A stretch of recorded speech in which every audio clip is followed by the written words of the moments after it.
وهايا زور ممنون يجي شوانتي هلا ناكم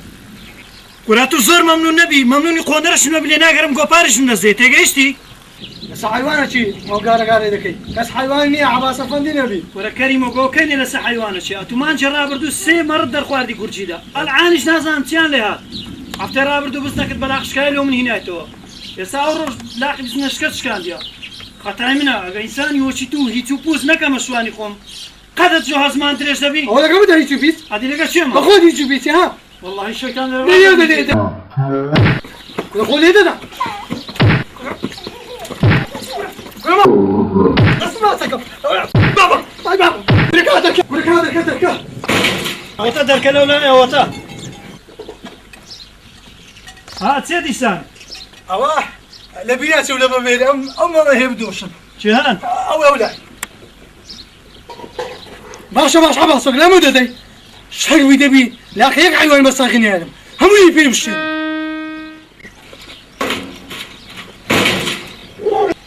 كريموك أصبر هم لو سعيدي بابد بجرو باشا كرة قوتم سعيدو كرة وازن لبينا كرة من دارتي ويشانينا هر وازن لنينا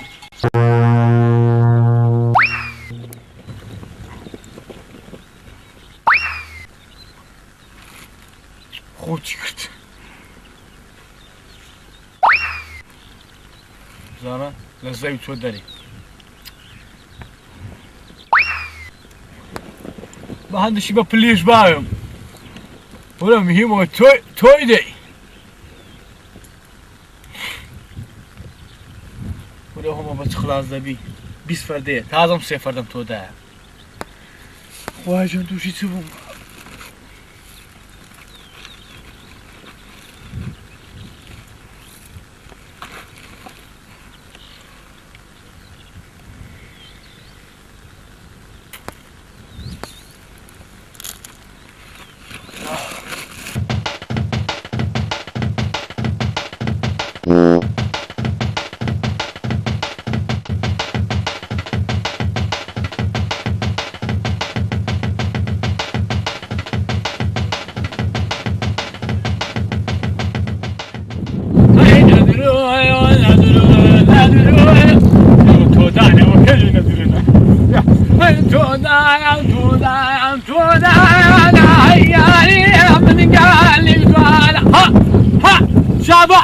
شاباش يصير هاي ندلو في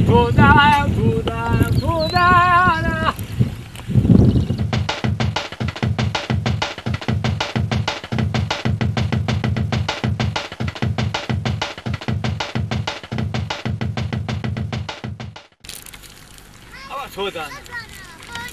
تودا والله يعقل طاقتنا بسم الله اخوانا دوا لورا الله بسم الله بركاته ان شاء الله خف هناك شوف وهذا بخلاص ده بهم شفت لهم نوكي كان بابرش لي شو والله قطيبكم برشتم دش يا الله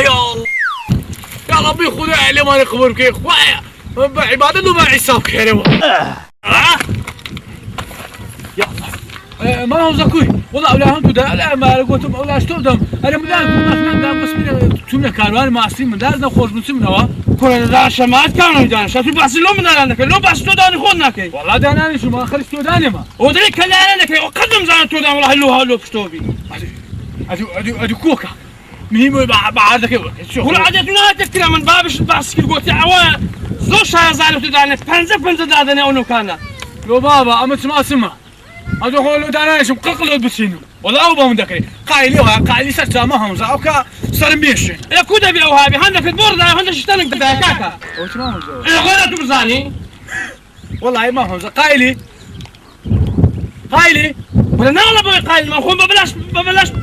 توبة نادم والله أو هاري خون دم كرمة من يا مش مالي يبو ما أنا مش قفل كم فاري خون دم أو ها ما أنا كم كم كي أو إيش منك يا الله ها أو إيش منك ده لا والله هيدا زعمته هلو شبابتي هندا دروسن وهندا بالرأي هو لك شو تدرسن ولا لك توما كويس لا دم هذا كيف من دي ليه تبي تسويها هذا الأمر أنا عندي أنا أو اللي رشت كنت ضربك ولا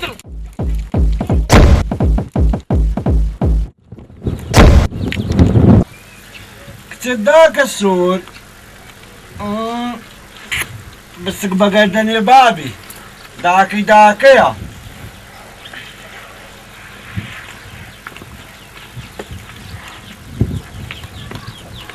ودرنجشا أرتسبو أو شوهرنات هذا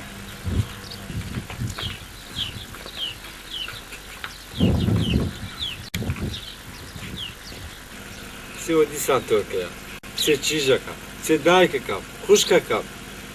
اكتي روج سبيني توركا نيوراني توركا هيواري توركا توركا ورون شلا سوار بتوركا تند سوار بتوركا أرتسبو توركا خلاص نبو بس ولا شعري تشتي خوش بخوي لا قندي دخوي ها تركيا ناخذ تركيا او زنا ولا تشيجاكم مادام ويا هرهرو بتكا تشبينا لملم بيخنا توركا بس لو عاري باشترنيا يا أخي دزانم كركين من بياوني أجنا أتوقع دتاني لو تيزاري روي عميل لكلني فنزان بربوموا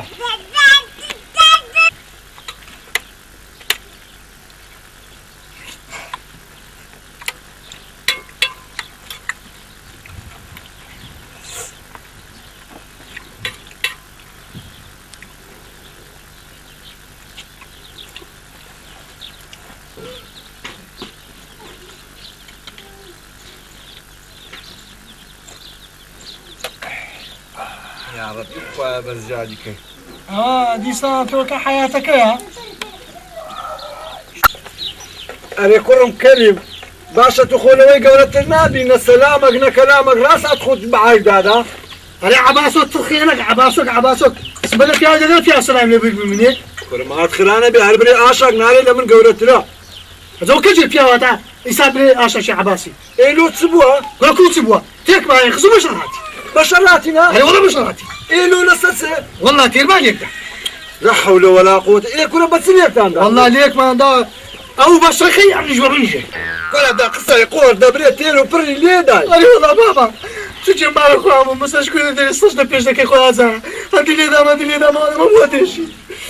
أنا قلت بابا كل شوياتي عباسوش هناك عباسوك بيانيا وتكون عدو عبك سكودك إيه باشا لساتسي بشرات لا زي لساتسي ما خبز لك مش كان إيه تفكر كوريا من آخر كودة بي كودة الآخر أتو هذا زاني كابرا مع الشتاك إيه أمرو بزنيا إيه باشا تكودة بي بشري كل ما يدخلني بلقى عباسي أقول تاني وجي بزن شويات أخي عمش لديري غاب وصم بخور بقول فاروا وجي تاريخ وابي عافية تدبيل جان خوش بي خالي شي بدا بيدو فليبي بس زورا هذا عاجل يا تو عباسي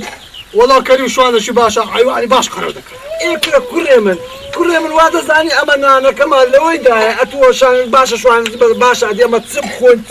تسكاس مش كهاي بكلمة أتو هذا زاني أنا كمان لو يداي زاد راحت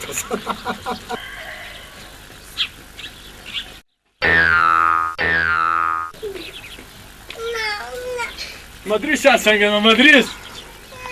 كره بويد من لو بدانا هاي دنيا دورانا لبو باب صعيدي دانشت واللي رانا ورادي كريم هذا اللي يشري ميدانا امن وعوبان ديدليم سلام لا همتعنا جاري حالنا هيروا السلام عليكم عليكم السلام بخير بوجاد الكل افكار بابا اول دري براجم دار غلط كردي تركو سواليني دار دار كانجرو سوالينا كلنا بخوي زاد الكل هر تركيا بخوي هزاري بنا اجخوي دغوري خو تسكاي لا داشتي على تركيا انا براجم لو هذاك بابا تلك جارك دو دابيس ادلوش شنو داخواسي بابي دو هم شو جزاني لا سر بيش بقراتا بنكار انا بدورنا كرم دراوس ننغو كره تو بزاني كوكلي دانا بزمو رزمي خوان دتو ورا دتو دبا اكرو اتلو بشت لمن كديا بشت باشا تو زاد في بري وشهاتي وقولاني دغو هذا بري هم كان او بزمو رزم لو دروس كت زانم تمسل يدي والله بابا هات مودرم قال خوش عيب منو بس كريم دريتون كردم ايه انت بزانم ورا تبزانم تسبوا حمزه اغا ايه لو مام همزه تسبوا تقاعد كردم لو بابا دايره تقاعد والله بابا وتبر التقاعد وتبر الخول ما دانش بس تقاعد بمحش يكون دبر الدري كدي ما تخرانه بيري والله دو زورا والله بابا داري كردم بازار كردنا كي وانا بنا يعني يا وينك خلق بجيرته لا حول ولا باشا بيمبري وكان لساتسي موضوع على بور له ئەکو بابم تۆ دای نازانم نازانم دەزانم خەتای تووە زاد هیچ ئەو لە ئەو ئەولای دەزان- یەک دەخە با. دەزانم خەتای تووە ئەی بابە دەڕاستە بە ئەمن هەرامەکەی خۆم بخۆم ئەکو جێ لەم ڕاکرا ئێدەی. ئەو کا منە ڕۆیە تۆ دای دەکەم ئەتو من دار بم تۆ دایم دەکرد کاکە دەوجەوەرە ئێ خەتە یعنی دەزانم یعنی دەزانم دەزانم تۆ دای دەزانی بەس ئەتو جامکانی دەزانم خەتای تووە کورە کاکە مام هەمزە کورە باش ئاخە من دەزانم باشە دەی دەزانی چی دەگۆ بابە هاتم دێ گوتی زادە گوتی وەستا گوتم تۆ دان دەکەم گوتی خوا تۆ دانم خوایە ئەمن ژۆش پێشان تۆ دام دەکرد گوشت بستی دانا بستۆ هاتە گوتی دەبی تۆ دایم کەی دنکە نۆکێک ئەلێ کوانم دنکە نۆکێک ئەلێ کوانەبی ئێ تو خوا بابە تۆ دانم ها دەکری ماری خرە ئەنە ئارە وەڵا گەلە قسەشی بە تو گوت زوونیدا ماری خرانە بێرێ وەڵە لۆ خەریتەیە چی ئەوها بەبز بڕوات وڵا نازان بابە دیارە خەرتی دانە کابل بەس بە خودای زادر ئەو قسەیە هیچ ناستە ئاخرم بە خودای هەبی نەبی خەتای تووە خەم درۆی دەکەم ئەدێ تو نەدەگو کوڕم هەندات بەم دەچی یعنی تو دیار درۆزم بووی ئەتو دیارە لە عەدی خۆت تێپەڕی لا تۆبە تۆبە دەوجەوەرە لە کەریمی براشت بپرسە کەریملو کورە دوونێ بزن چوتە نادەغری ئەمیش بەردەکەم ئاێشت بەلاقەکە شکاو دێتە هیچ کە هاتووم ناوێ بۆم کورە بابە ئەوانە هەروانە دوازە حەباستی تێ سۆر جەمەدانی سەرا ئی زەمانی مەلیشیا هەندی یەک جوو هێشتۆ جەمەدانی سەر کردێ جەمەدانی گڕۆ لەسەری ئەوێ ڕژە پیرێژن دەیگۆت خێزانە خەری گۆت کەچی نەبشم دەگۆ بشە ڕادە توێتەوە سەری با بابا قسەی زاگری لەو دنیاە بداڵێ لە عەباسۆش ڕزیتر نییە ئەو ژەمەوەشی نەخۆش گوتم وەڵا عەباس سەری بەون بیکەنە خێر مام عەباس لەسەر گوندی تەرزیحەکەی درینە لە تا لە کەندێک نەدوێ ڕۆژە سەدەی خوارد ئەوانە هەروانە ئەوە بابە ئەوە مام هەمزێ ئەوە عەباسە ئەوانە قرچۆک ئەو زار لاق بزنەکەی شکات ئەدی جادلۆ دەری کردی کورە کوڕم زادن کورە جارێت کە شاقی خۆی بوو ئەوە چوو بوو بەبێ مام عەباسی کەری دابووە یەکەشکە عەلەسا وەڵا ئەمە خێرکردم ئێ کورە کوڕم ئەتو چیشت هەیە کەرکەری عەباسی ئەتو لۆ دەدەیە خەرچی ێ باشە من شوان نیمە کەر و عیوانیاتە بەدەستە مەگەم خێرش پێکەم چییە ئێ کورە کاکە مارێ خۆت نییە مارێ عەباسی کابرا پێی ناخۆشە و خێرینە ناڕە دەورەمەند ئەو هەیە بەخێرکردنی قەلبیان تێکەچی وی ئەگە دەورەمەند دەبوو دەبا ئێستاکە دوو هێستراندانێن بەس دۆ خێر دەبا گەرمیدانێن بەس دۆ خێر دەبا پارچە ئاتەشی گەوەرم دەکڕی کاکە دەگوت گۆڵە خۆشی دوخدا تۆکە دەگوتا بەکەیف شمیاشم دەکڕی هێواش زادر هێواش زۆر کەسی وەچی تووەیان دەبوو دوایش وەڵاهی سەلامیان لە خزم و کەسی خۆیان نەدەکرد زۆر کەسی وەنیە دەبا من دەورەمەند دەسەلام نەخەچینەکە والله ئەم دەورەمەند دەبی لا سەلام لە فەقیرام بکەم باشە شهانی فەقیر دەی بچم زادر کەریم ئەوە چ بوو عالەم هەمووی خراب بوو بەس ئەنگۆ باش بوون ئەوە چیەوە ئەوکە بابە ئەو گارەگارەی نانی ئەما هیچ کە لێ شێرە لا والله بابا بتعامل نما او كان ليخوان الشده كاين يعني جنكم لو دنيا عمل ليخوان نعلمو هاي والله بابا توا ما هلا والله باشا كاكا والله دنا واتو دركرايو اوش دركراو ده والله ريك دمرين لبرسا والله لو دمرين لبرسا والله قلتيني الشارجيان خوش دابا نسوي شو عالمي باش كان برقي ساعات دخيل هذه سيا هو خاك كود جمج وش اخر والله وش اخر كل عمليات لك اشتي دفرشن معمل اذا كان زور خاني بكري زور خانش بكري دقرين او با او يخو شامي فروشن عمليات يا اي باشا كرم انغوا ايش غندي تابين ناكري او زنوبتي الشاريه هاي بابا مو ما شارك خوش بابا شار خوش من دارش حزيان دي لشاري خود لقد زمعتها مردا ما يمكن تسمى مزقفتي خاوينيش دبي انا شاري من هكا اوين اخوي تركا لا والله بابا زمان والله يكرم خوه مش طوابلو تركيا بيزاوي برهان خوش جاني لكن يا حساب براجيشم بيتو هوليري شتيت كدكري ودا تي باقلي دكري ودا تماتي دكري كاوينا عقيني تبع تنادي بابا يعني نقول بسنا شعري نقول شيء ذاك والله وعد بكاده والله نعمل اشتكى اي والله خالك كريم امرو كريم بارك كده اي كرم اخو اما دسينا شعري او بيت عمليه او دسينا شعري او ليره ايشمان ما دسنا شعري بس دبي وشي بياوان والله امن شدك دبي كاسبي بكم كره بتمام من نبنا امن بوردي ناس في يتم ناكل باخوان اخذ سوام اول شعري شها هموش تشي دويتن دبي حلس بني عطاه هواري خلاص صدق صغاري كان داني بابا انا والله بقوا دا عم بجي بعملك بقوا بالي بعملك لا باشا ما دام كاكا او دتين الشارع هلا صبير عن بابا توا اي الصبن الراو دتين الشارع حمزة خود الكورد بموا شار خود بقرياتهم قابل خو حمزة كجلين درنيا باشا الشارع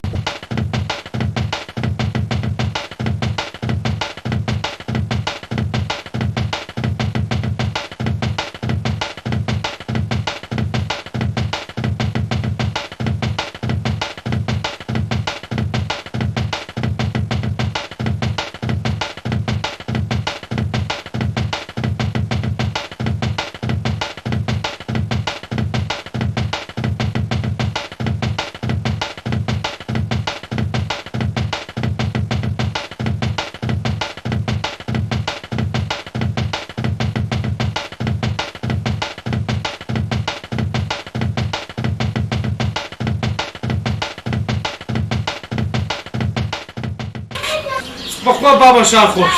بدهم قول شاخوش أنقول تانقولنا ديتسان قربانها وش بابا سؤال فيك يقول الري أو هموشيجا أو هموشيجا تتوقيت بوكيد قديم بوكيد ورا زاد ورا دانش ورا زاد أو حق وطن شار أو زنيك أنا بزمي خوتان حلم كعادات بقصي قور وذاك ناس عم دليل تيجم دي ثلاثة تويتهم ميتي والله بابا لا عيني حتى مش هتشي جاي والله الشيء كان مخوانته مش عندك نقول ها كوريتون خرجوا عنه ولود قلت له مش عندك والله بخوان خوجة مش هيكردوا ها بعتقد بلاد زاد كريم أو حاكم الشعبي أو تا تعنيشتن بالقانونية وش بخوت أنا تانقول شيء لكن أو سيدنا هم في وراء وسطي ونيا نا كل ده بإيشة كان إيشة حاجة هيك معنية بخون بس فيش تعبني مع الشارع أولاد زيرانا سلواني أوانا أو شتانة عن نبي نسل زيراني أزجل بدم بس قل ها بابا ديتي الأم دار لو كاف شما بيدك والله بابا قال أمر بالبرد كل أوزان هو ده كان راس أمر ليه ده بينا تجبن كار هو أمر واقعيت هذا المسحات عندك عادات عن زيراني فوت عند بي سلباني سلديوار أولا ينكن عادي منهم عادي منهم أخذ سوان ميرة درجنيا دشتر سوان كراينا بالير فانا سوان نكري هو بيت عند البياو ده البياو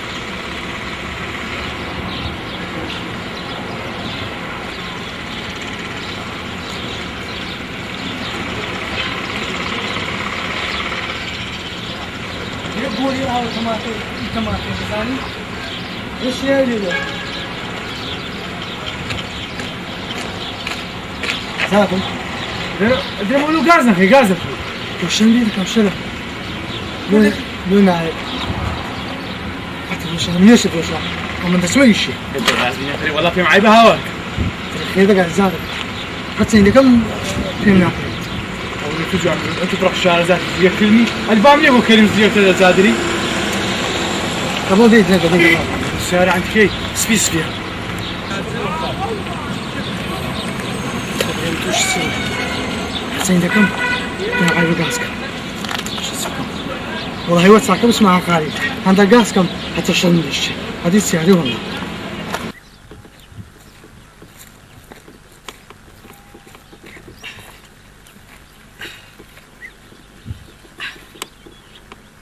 زانم ليه بتشوتر بسقناكي ليه هندش لو قاسكم أنا بشرم ناشي شاملك خوشني شاملك قلبي نايم شاملك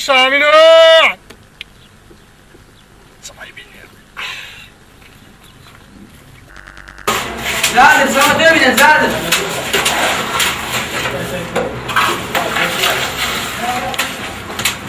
كورا زادر سلامة تبين كوريا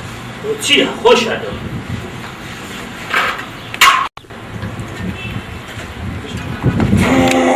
الله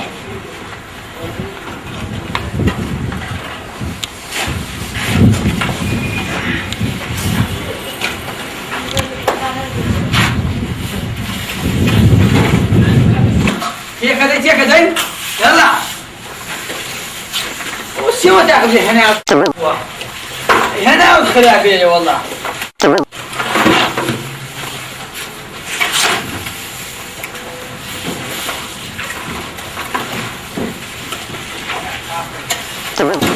واقري هنا يا خرابوه عمرتان من يري والله السفيان وابو قنسكي وخريكن خارج وقاتي وشي مجوله قول تفلوسينا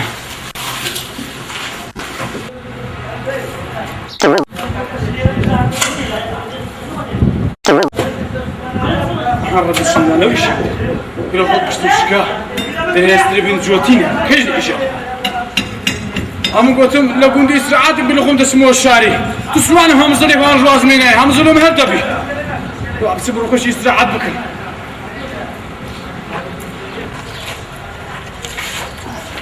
هو استيقاظ سبيك هذا كافي كتب بدس الربي خوالك كود كاتو أري والله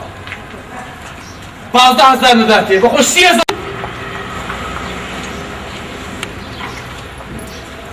أبوش قراك شيب والله وزن فقرات وشكاه ولی شراکه چیشی؟ بابا یک نمشت خواه باشی میشه کم نام چیه؟ گاز کرزانه شب زانه ایه تا که برو بیلو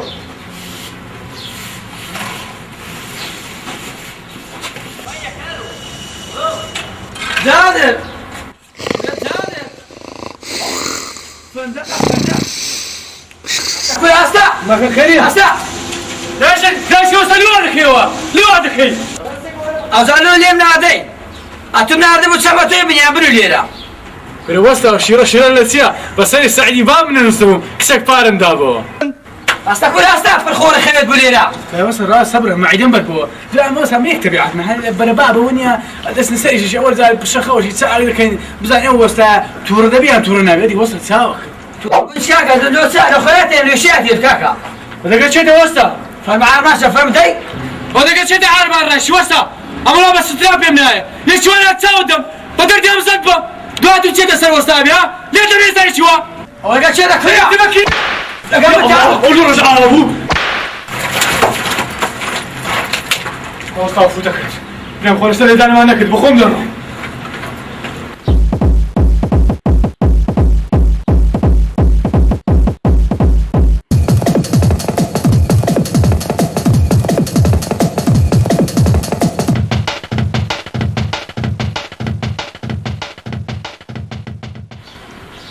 خانه انا هم تشوله ليش ما عرفتي ثانيه باش نقول خاني وما دزناكي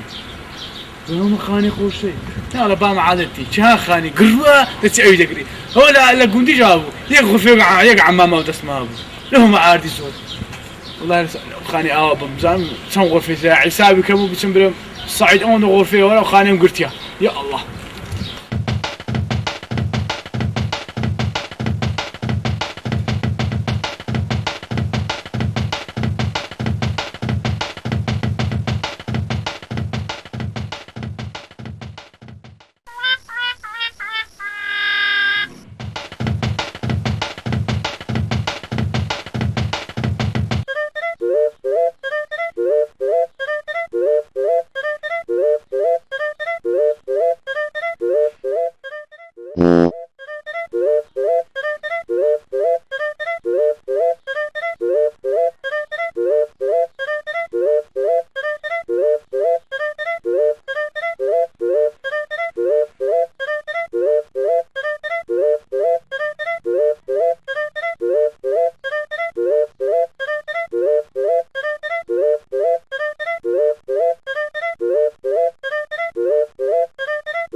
غرفين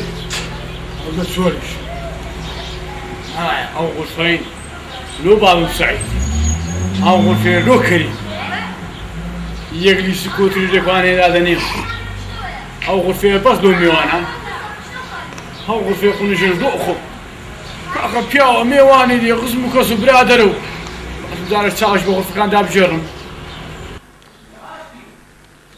تمشي قلت لا بيجون خرج كام شاي خرج تيلاوي كلام أزر فيك مشان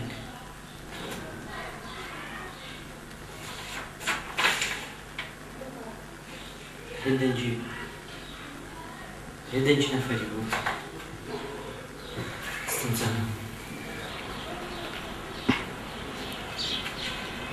وادي سكوت الجيران باش لك من يشتغل يعني والله تشيل اللي كرزوا على خير وصين وبعد خلقوا قال نقول له ورا ما عندي خوان وجه بري كاكا هذه دوستك يا مان خالد هو ماري من تستكري ده ماري هو ماري من بقيت مخانك ما مصاب ما مصاب خاني الشولة أبي الشولة أجا زور مورين ومري خاني قلتيتم بأخوان ولا ماري من كل صفت كده برو ده برو ده كسان سالش هو شنو كده هسالت زين كرشي ما كرشي هم كرش سعيدي ما بلا كريمي برو ده هو كل شيء تقول لك ما مصاب برو ده بأخلاق لك شيء بيخلص سبحان الله يلا باش ما باش سبحان الله ده الرجل يا الله شاملون شاملون شاملون شاملون شاملون شاملون شاملون شاملون ورا كريم ورا ما تعبت عندي كاكا باي صد نارم دي أما واسطي بيبقى باي سيب نارم معه كل سلامة دي صدي ناري بلي مري دري عادي أنا باشا ما انت عايش قالوا براني وشنقو ايه او كو بس ناتير دخوا ساكس سلامة ساكس دخوا هل امن دا يخون خو من دار دار نايخون تيكا كاكا بدو كل خوخ كامل تينا دابا ما وترمزي بالويل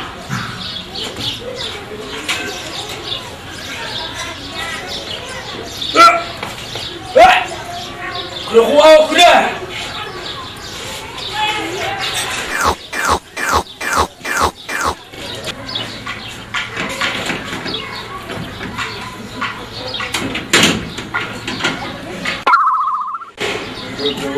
حزاك سيد سعيد أولادي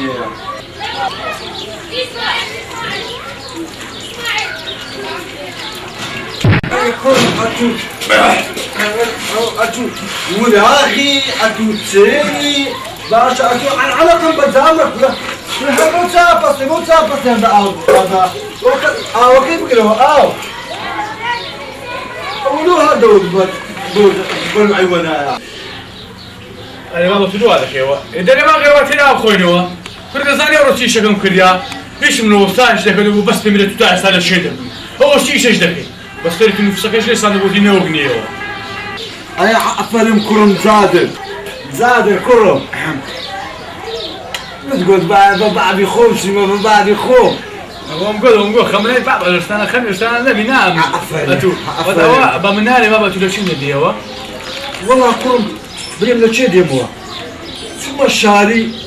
ولا شار نا دبر المثقفة وشيما دبر وشيما مثقفة بازار إيه كرم باجر ولا بازار بابدا هاي بعيا ما دبي إيه كرم قالوا اللي هاد قلتم بزار ما عندنا نوق لبو كلمي بلاد ناينم والله عايش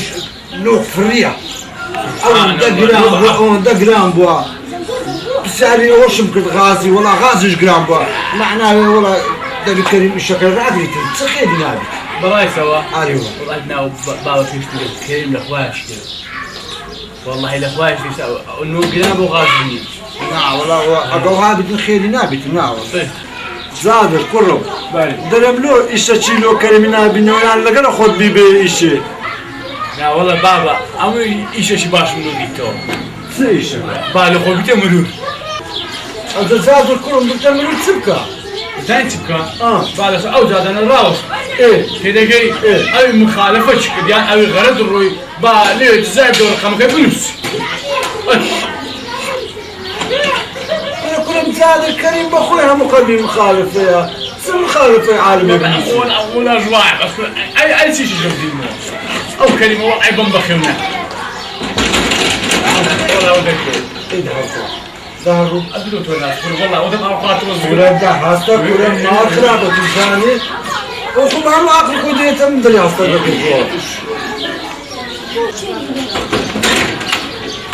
يرتي صعب كده بقى خلاني روني إلى جنوشة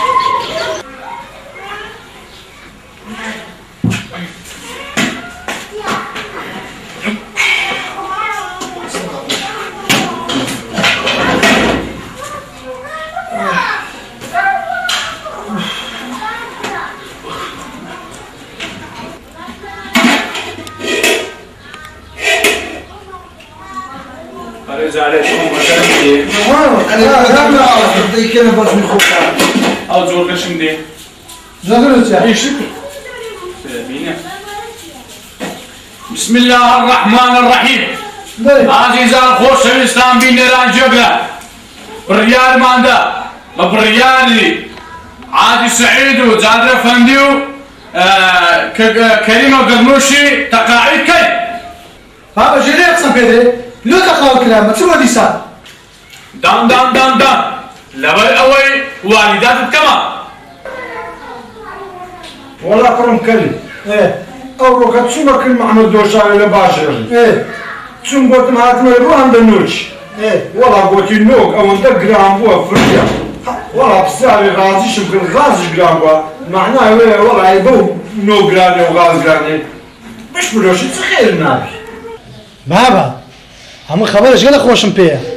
تسيا بس اقول خولي لقى مدوق سامكم ايه دبري دب زام تسيا او شو على برمان ايه او ما على دوره من دكان ايه بريتشم شد كريم دستانەکەی وەچی نیوەشێ سا پێش پێشمەگە هاتن كل كريم هزعزع بيش بقى هاتنا مالت شو عم لقى شانزي ولا ئەوە هێدا گوت کاک ئەحمەد سەرپەر بوو نازەم چ بوو اها ايه كاك احمد خومان انا زور ده منطقي ئەوە شاملەشی لە مکەڵی ايه ئەمە دیخەتم ناکوری ئەوە کاک ئەحمەد قەرە و بووە كريم تمام معايا هەدی ها بالا دووجەمەوە ايه گوتم کاک ئەحمەد کۆی گوتی ئەتو چێ گوتم کۆی حاجی سەعیدی ما وەچە هەمزانە داهاتە مارێ ما گوتی سەعیدی لای باش تەپەوانە گوتم گوتی وەزع تاکووە باشن خراپن هەمیش بابە گوتم وەزع ما کوی بێ خراپە کرێ چینە بابم لە دەست و پێکەتی ئیشی پێ ناکرێ تێم کوشی گوتی لە منتان نەکەوی سەعید لۆ نارێ بابێتەکە من هەموو شتێکی پێ دەکرێت خوا براسك بۆ دیهات چێکتانەیە پێم دەکرێت باشا كريم كرم او كوناستوا کوڕناسیمەوە کووناناسمەوە تي لكم بو وەڵا ناسەبخانەشی خۆش بوو بە زوو ئەفەندی هاتەتەرێ بەس کراس بێ زامنە پێ بوو ازو قوتي بيبي بيتن گوتی ئەگەر هەر شتێکتانەوەم لە خزمەتم و هەموو شتێکم پێ دەکرێت ئەمە دەرێن بابزانای چ بکەین بچین برێن فەقین و کرێچینە و بەشکەم بزان عادەکەمان ناداتێ حار كريم كرم عيبني بس ياكني کوڕ بابە لۆ عیبە لۆ خۆمان نییە دی كل بري ولا كرم خو اما حتى لو خو بنو هنان ما داني بس درم كل والله روي دي يا كريم كرم بس ماكني کوڕەکەت ئەم پێدرێن بەخوا لە شامیە فرۆشتنی پێدرێن لا مادام كريم مادام قلتي باب بيتن دسم او شو ان شاء الله راس دس ما كان بيزاني وا ئەمەکە خۆت بە اتو ولا قرم راس دس ماكن درم والله كاك احمد وهاتي ماكن موضوع كشي بيدل والله باش كاك احمد ازا بخوي وشي بيم قلتي او اكروا بخوش دزاني بخوي كريم صاحب جنو معنوا شامل وشي دفروشتن اي والله اذا دشت شادنا شاري بخداي كريتينا اجنا والله بخداي او ازتش ندري اختبرتو ما مستا وبطبعا انا خارج در ماكن ما سعيد انا خمد نبي اما يشتغل خرج لكن كان لا ناسي البيجانان يقول هذا كان او كلاش ناسيان وخزمو انا خمد نبي بالنسبه لهذاكش او حديث او انا ولا اكد له ذاك ايه برو جيك كبين قلتي باش بزور حكايه بدي باش شكل تواضع ان شاء الله بس ما مستا عنوان دائرة كده سب نفسها وبيخونا ما تاكسي بتسي دانوسي انا خمد نبي نعم بو بريز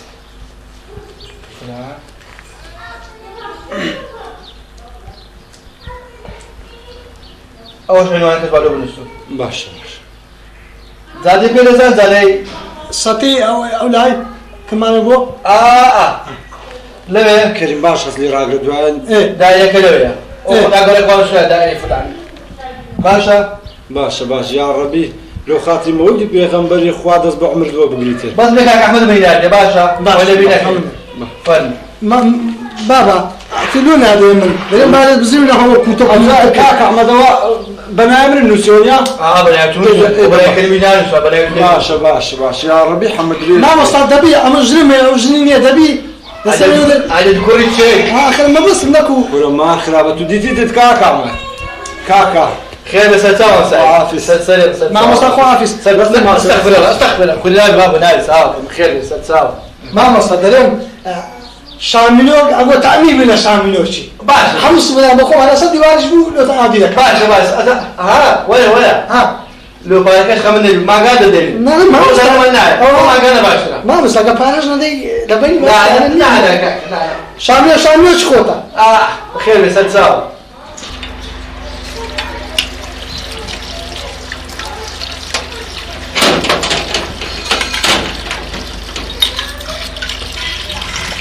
هذا كيالا كامل كيالا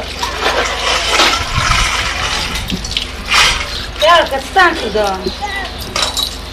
لقى بعم تسوي ايه تسوي دائرة ولا لو دسوا عشان ما درتش بس بناي شيء أنا أي بابا ها ذاتو حق هذا اللي بابتو زادري بالباستا تقولي هذا بيعقري وكامل بنا من نفسي هذا كده بي أوه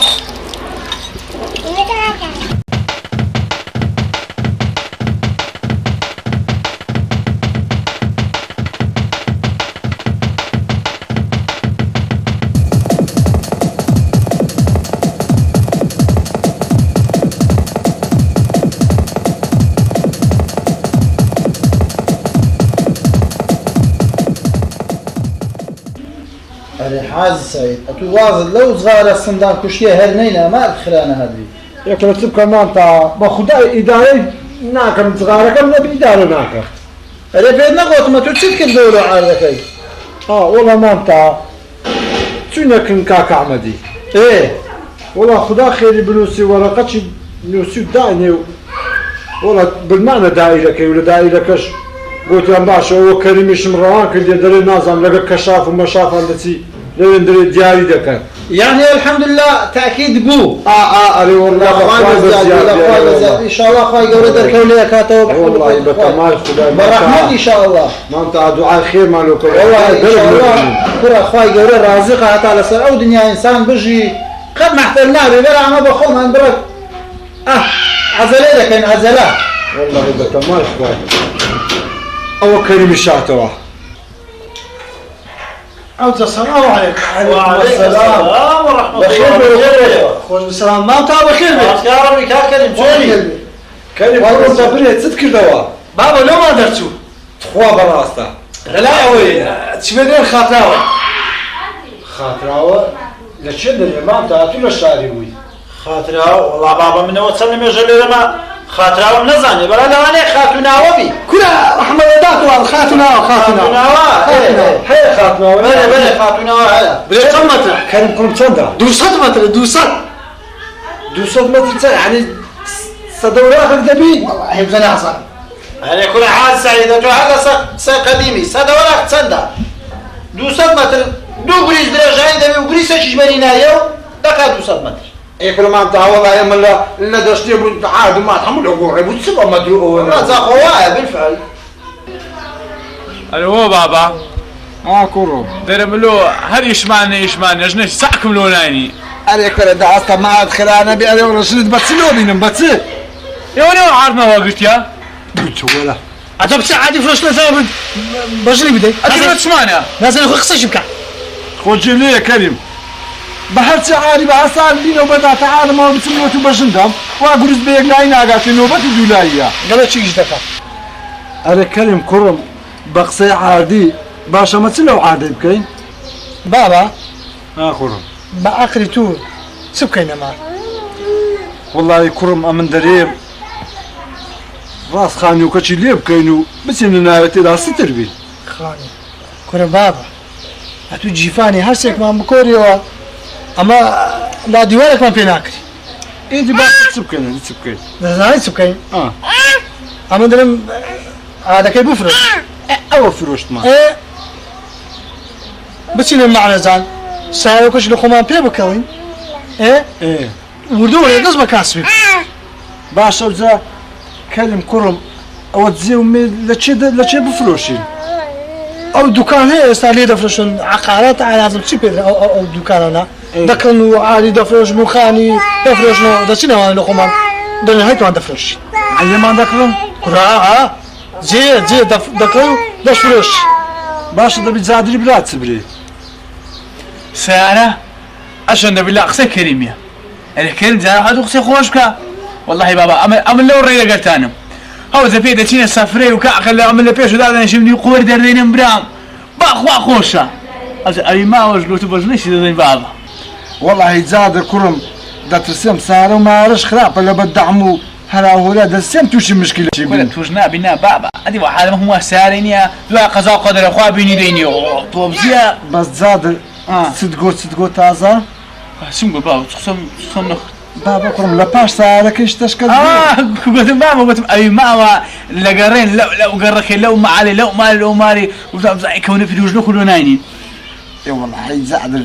کوڕم وەڵاهی ئەو باش وەنیا بەڵێ وەڵاهی ئەو ئاغرم دەگریت بابا بەزەمە لە دوکانی حەقاراتی نایە بەو جیکانە بچین ئەدی بە چ بچین کوڕم دەێن بە خۆمان پۆشتەکەن دوایە بزانین ئەمە خەشیمی لە بەدەستمان دەردەینێ ئێ باشە مادام خۆمان وەنیا بەڵێ وەڵا قسەکەت بە تەواوە خۆمان ئەو دەکەن لێن دەبرێەوە ئەو عادە بە ئی کەریمی و خۆی عەزێ بفرۆش بە سارەکیدا عادمە زۆرە باشە باشە باش لێن دەر وشکوتنی بە خۆمان نیشە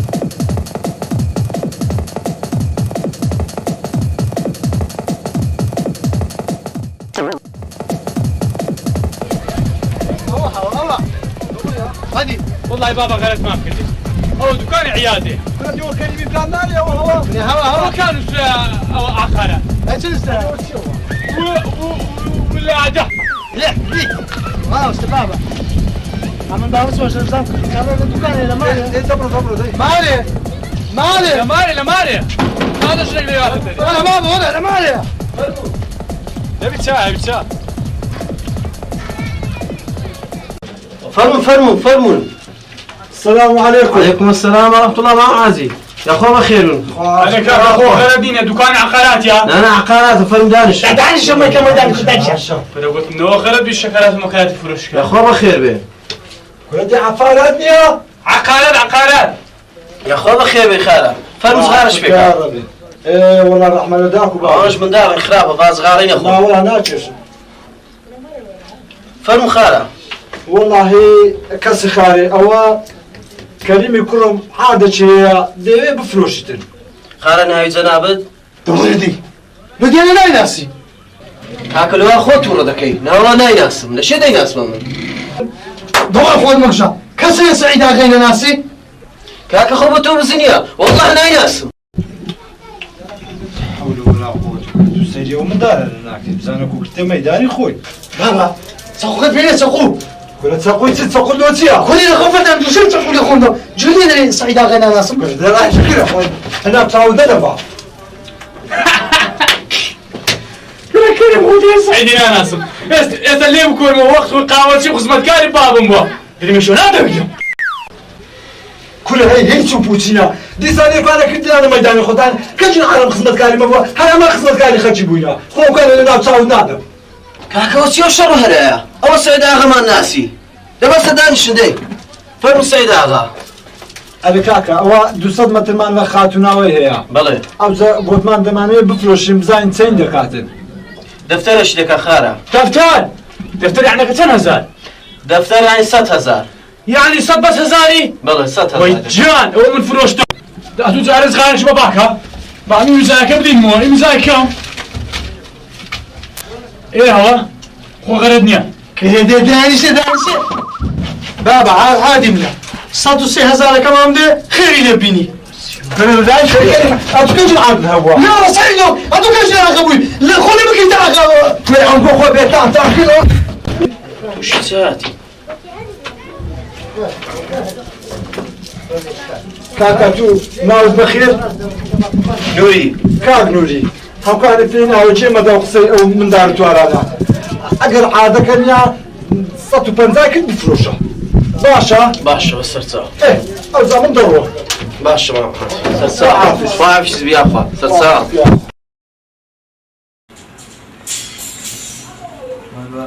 أنا بوشين أيضا والله من دار وين دار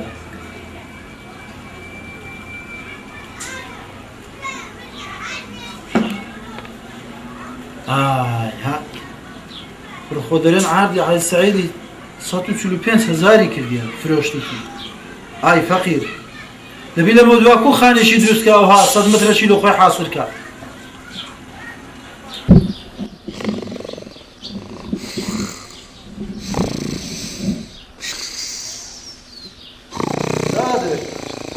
برۆنێ کو ناوەندی دەرکەکەی گرتیە دەرکات دەهەستە ها زادر دەهەستە هەی مار خرانەبی دەهەستە ها دەهەستە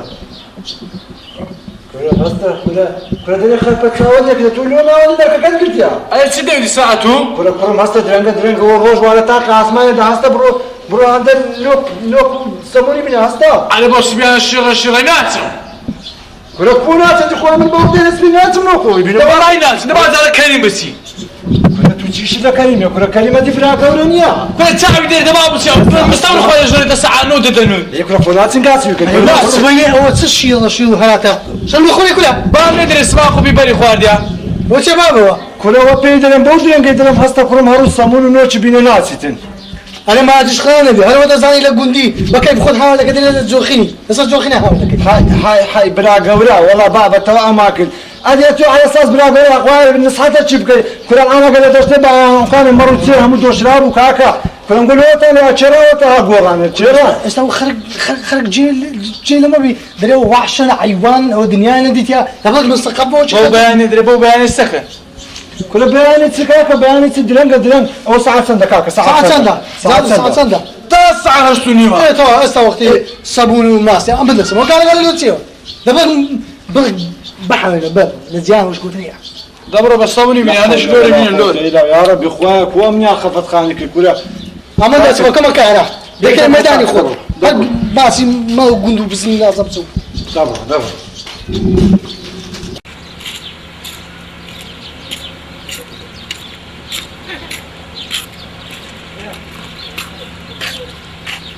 واش دبي ما استكلوا دوستي بي يعني انا كلو دوستي بي ها بنقول لها عامتي او لا او عليك السلام مش لكن بودو السلام عليكم اشتروا من ثقافه الناس شامي ولد الشامي أصلنا بي تمام استاذ شامي وقت بينا ها بني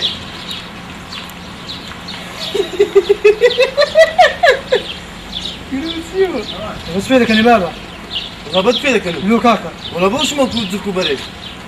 وش خمس شتو لو بابا ما مستان نديتيا مستقفل نديتيا انسان بيش كاتون نديتيا بس فيدك كان فيلم هم فيلم ها ولا كراي سير جوانا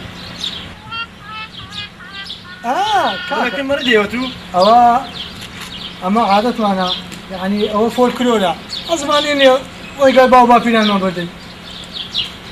أما ما أصلا شيء فولكلور أنت دابا ما فولكلور ما فولكلور نو كان ندمي نعم زوريش مالي دبردي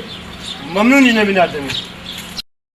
يا اخوة بخير بك يا احمد احوال صونا باشي يا اخوة بخير بك يا اخوة بخير بك فرمو سلامت بي او زاوية من سنة دكا زحمة نبي شان سبي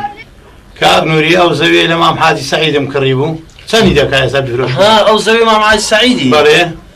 كاك احمد دوري دو دفتر يا زيادة هناك اخوي هر او دوري دو اگر گیشت دو دفتر و بیست او حالا 25 لبا مفروش دو 20 كيلو بفروش ان شاء الله خبرم بدي ودي فروش باشا المشتري كا دو 20 كيلو دفروش مو قاعد دار دكم ممنون مساوي بس صارت دبورا هاكرو فرد سري خويا كفلو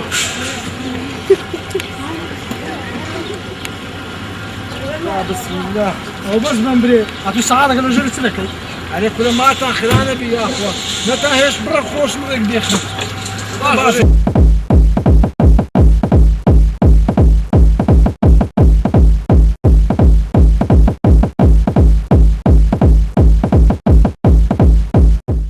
أنا تخوا كريم هاجتنا هاي بار دوستان دقري درس سر بار مني دقرتيا تخوا قني ديمن كرت بنا ولا بيك دستي كاك عوني كوي كاك عوني داس الله داس كل راجل كاك عوني كاك كل راجل كريم راجل كل كاك عوني وكاك عوني أتو هلا خدمة ما كورة كورة صندوق تسايا على الشجاري والله يكون كاك برادر يخون من راجل راس السلامة شو فكرنا اختيار مختار هو أتو عادي سعيد الناس حول ولا قوة إلا بالله كل ولا برادر يخون من برادر أكسن دانا منوش جاني داري والله يكر بابا زوا خذ مشوش كده ترى عيوان شتينا ودغرد وها خذ مشوش كده دواء كريم خلاف لو عن راقي خلاف لو زاد الكرم لو خلافه ايه كل بابا كريم انجاز خصوصي اخو انجاز عمومي لو عانينا الانسان ما تخيرانا بي او تركرك سيادات انا او اجازه حماميه وخصوصيه ادي مسايره ملو شكل بس فهمناني لبو خرابه دزاين وخرافه اما اجازه خصوصي معها يعني الى دبل وخو مع باجه نبي خرج باكر اساس ما كل ما بي مفرزه مديري توش ما بي درا وكريدك لو بعد كده توش يسزنوا بينا وبدو انا اجازه شويه بالسن كنا بزاني كريم مجادرك وخوانا ما كنت فايل فلوس كنا كاكا والله بمزاني با او تركرك صار من ذكري حاجه سعره اوها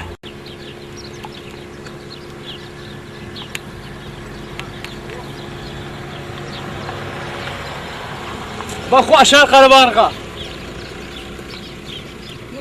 واحد وعليكم السلام ورحمه الله حاجي كوي كنا ما بتاع تشاورتي ورا تازق لو سريا اسمها تا وتازق اسمها رينجو كونا حاج سعيد ساشي والله بتما اخو باش دم ان شاء الله ايه دور باب تجيني والله ذا اتبري سعيد اتولي برا اتنوبي اوي ما ابو تعالى قال ما صادي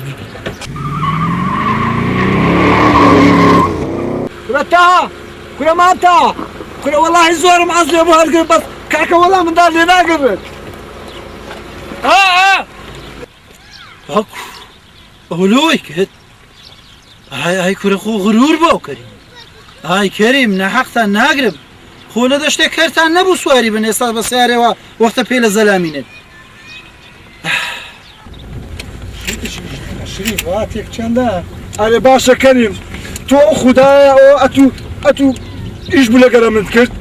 نو ايه باشا تو كريم او ما تهابو حرانا وصايها بتناشا صايله خورد ودا باشا وكنجي بياوت يا كريم لا والله تو بس منبري اتو لو وازت تهاو عوني وعباس وخضرونه وتشيو برادر انا ادي عباس شيبكم كاكا بياي باش لو كاكا لو كيف ايش يسيباش هو باشا ما شريه وش خمان سالينا بحر ما يعباش مكان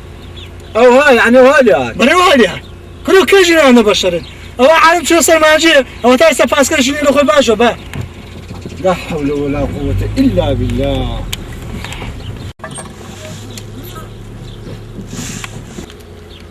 كريم كريم ها بري راقري را سيا سردار الشاخوان بري راقري والله تشامن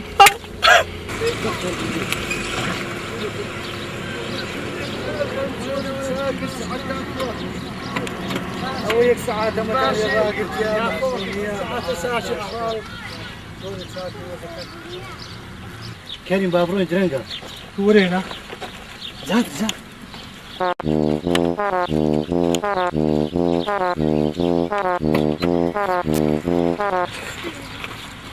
بابا اخر دلونا يا اخوي ايه باش خير تسبوا والله مر مال ميروستان ايش نفان ما كتب اخونا انا والله فسروا لا بس ما بدري ملوده غير ما بتاعي تازي ذكرهم احمد يا شيخ بلاتي ليش ما تدوخان لك ما بتاع هاي بكم والله قال بيكلك بس كاوري بابا ليش بابا بجي كل خلقه بس ما صندوقي توز كل هاي تشوفوت هاي خورلي يعني تولي هالباب اللي كان صار كي توز ناد قلتو توز كل بتوما يعني تلا بخور تولي انا مصاري صندوقي كي كل بتوما ديم توز ناد قلتو كل تولي تدري تابي بلاتي صدري دل بابا تقولون او صندوقي وهذا زاني تاجي دبات الراي صار صندوقي لا بتوز دي ما توز بابا اتوز زادري بينا ايه اتولونا تتازي بس ما تعزيتي بناخير جانا ما تعب هلا توزي ولا زارش كم روم يقصي لك ما تعب انا كل فاي تكسيب زادري باب سيلو لا بتكسب لكن انا بري مرو فارغ هذا قرص قلت لك الاخوان بلا قولي يعني انت تيجي تقصي زادري يا كي بابا سلام بقول ايه برادر دقيقه سنه كاك شاخواني يتيني لا يمسيكي كنا من يخوتوا برادر كان بشغل من داري وروكا ها ورسمي خوش كيف لوسيا بابا هاي ما بقول اخرين كنا والله عيد مزاني نقول لا ولي ورا خوري بون حتى دج من دمنا خوري يا بابا قلنا خير دقات دبو والله سؤال ثانية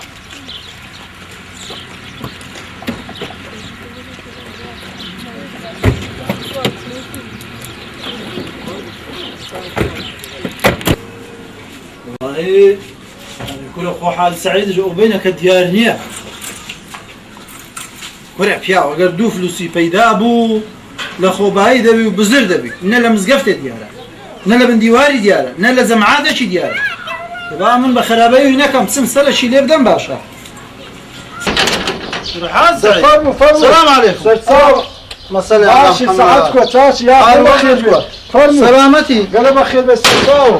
يا أخو بخير ما فرم دا أخوكونا نقو ما أدخلان هذه كل سعيد ما ده فرم ما أنت فرم ده فرم ما شوري ناسي نشوري يا كده بلي هذا كوسك دوسي دقان ليلة هذا نشينو يقدر سي خوش دخينو يا أخو بخير ما أنت هذا رازي يا ربي كاك سعيد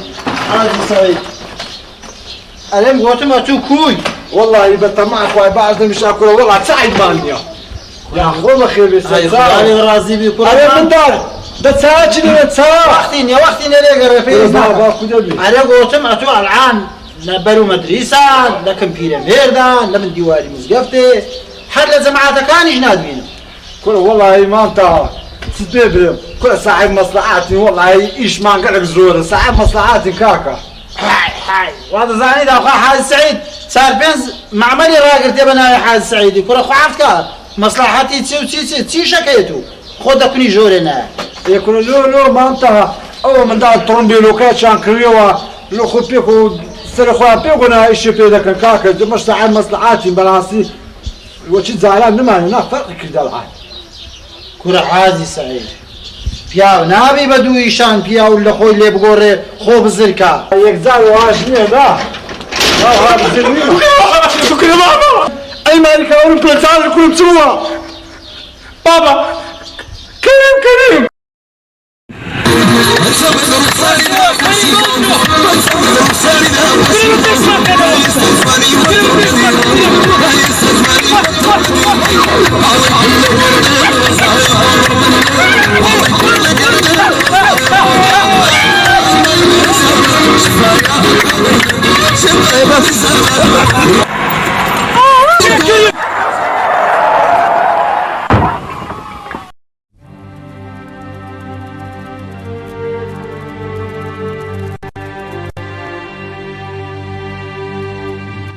كل زاد يسدني على كريم أنا والله بابا كريم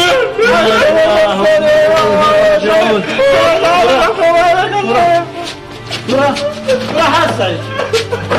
حد بابا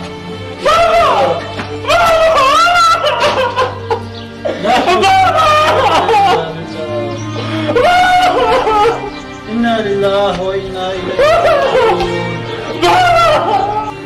أوي أنزامي مغروري أوي لنا كاودي لنا كاوش دروا بلا مداخل وصري شي تيباش